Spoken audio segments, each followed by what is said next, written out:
Tây mây liền giang phang thang Tây xuyên mai cài đai nai ba râm gai Tây sa ngâm thủy la ghê lao siêu la rồi gan nê dinh mày nai đàn là khê gai suy mai ca sa gai đại khâu tay ai mình đi cây đất mà thiên nuôi đi con đất mà thân mây nôn gan xoang na cùng tình sáng gan bập bì gai suy mai ca sa gai đại khâu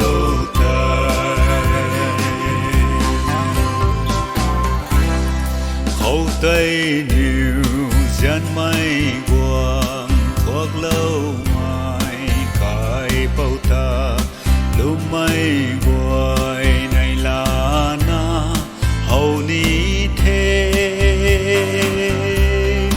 riêng ra quay hay loài na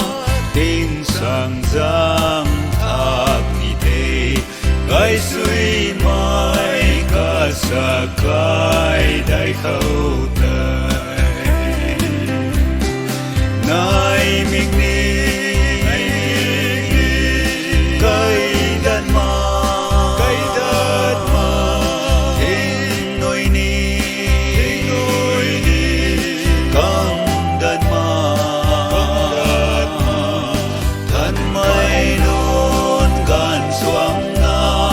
cùng tình sáng gan bập đi gai suy mai ca sa gai đại khâu tay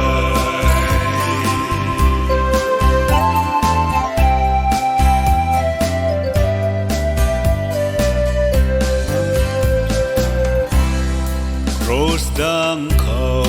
níu đuôi đoàn quang lâu mai hồ mang quay khom quang lâu mày lao diêu quay tây ruồi có sắc tan đi su na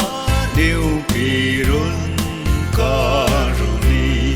gai suy mai ca sa gai đại khâu tay